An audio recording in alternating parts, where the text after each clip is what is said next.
यह कहानी एक वीर स्वतंत्रता सेनानी की है जो अंग्रेजों से भागकर उत्तर प्रदेश के एक छोटे से गांव में शरण लेता है। समय है 1942 का, जब भारत छोड़ो आंदोलन पूरे देश में धधक रहा था। गंगा किनारे बसे छोटे से गांव धरमपुर में उस दिन हलचल कुछ ज्यादा ही थी। गांव के लोग अपने रोजमर्रा के कामों में व्यस्त थे जब अचानक एक अनजान युवक घायल अवस्था में गांव के मुख्य चौपाल में गिर पड़ा।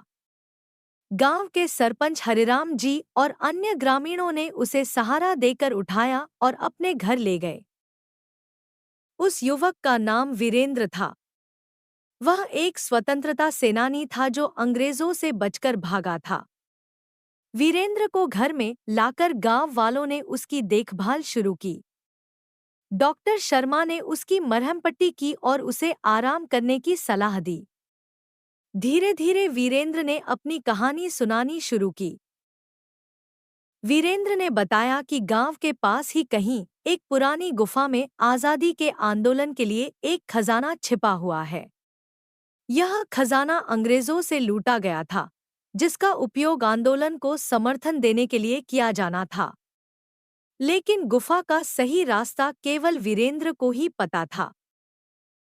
एक रात जब वीरेंद्र गांव के मंदिर में पूजा करने गया, तो उसे वहां कुछ पुराने दस्तावेज मिले। ये दस्तावेज उस समय के बड़े स्वतंत्रता सेनानियों की योजनाओं से जुड़े थे। वीरेंद्र ने महसूस किया कि ये दस्तावेज अगर अंग्रेजों के हाथ लग गए तो आंदोलन को बड़ा नुकसान हो सकता है। उसने उन दस्तावेजों को सुरक्षित जगह छुपा दिया और सरपंच हरिराम जी को इसके बारे में बताया। गांव में एक बूढ़ा व्यक्ति था जिसका नाम था चंदू। वह हमेशा खाट पर बैठा रहता और कुछ अजीब सी हरकतें करता। वीरेंद्र ने एक दिन चंदू को अंग्रेजों से बात करते हुए देखा। चंदू असल में अंग्रेजों का जासूस था जो गांव की गतिविधियों पर नजर रख रहा था। वीरेंद्र ने सरपंच हरिराम जी और अन्य गांव वालों को इसके बारे में बताया और उन्होंने मिलकर एक योजना बनाई। वीरेंद्र ने जब चंदू को अंग्रेजों से बात करते देखा, तो उसने तुरंत गांव वालों को इसके बारे में नहीं बताया।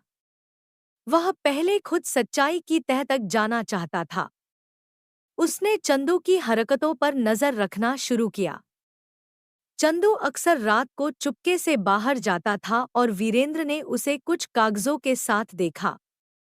लेकिन एक रात वीरेंद्र ने देखा कि चंदू उन्हीं कागजों को जला रहा है। यह देखकर वीरेंद्र और भी संदेह में पड़ गया। वीरेंद्र ने सोचा कि चंदू के अलावा कोई और भी जासूस हो सकता है। उसने गांव के अन्य लोगों पर भी नजर रखनी शुरू की। उसे गांव के स्कूल मास्टर रामनाथ पर भी शक हुआ। रामनाथ अक्सर अंग्रेजों के खिलाफ भाषण देता था, लेकिन वीरेंद्र को उसके व्यवहार में कुछ अजीब सा लगा। एक दिन वीरेंद्र ने रामनाथ को एक संदिग्ध व्यक्ति से मिलते देखा। वीरेंद्र ने उस व्यक्ति का पीछा किया और पाया कि वह अंग्रेजी अफसर था। वीरेंद्र ने रामनाथ का सामना किया और उसे सच उगलने पर मजबूर किया।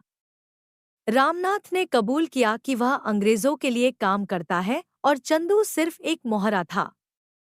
असल में रामनाथ ही असली जासूस था जिसने चंदू को फंसाने की कोशिश की थी।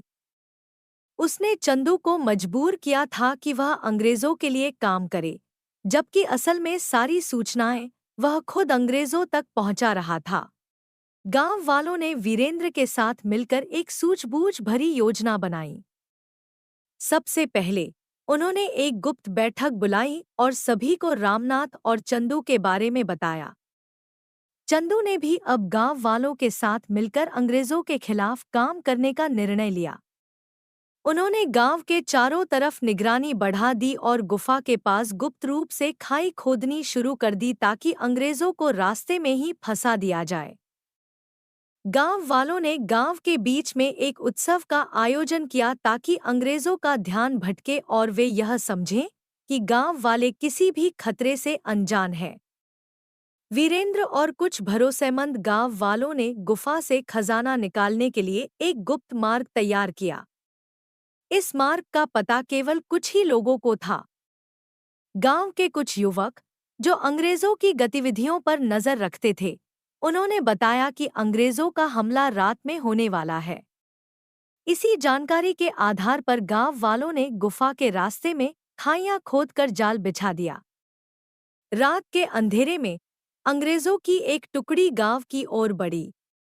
जैसे ही वे गांव के पास पहुंचे, उन्होंने देखा कि गांव में एक उत्सव चल रहा है। अंग्रेजों ने सोचा कि यह सबसे अच्छा समय है हमला करने का। लेकिन जैसे ही वे आगे बढ़े, वे खाइयों में फंस गए। गांव के युवकों ने उन्हें चारों ओर से घेर लिया और उनके हथियार छीन लिए। इसी बीच वीरेंद्र और उनके साथियों ने खजाना सुरक्षित स्थान पर पहुंचा दिया।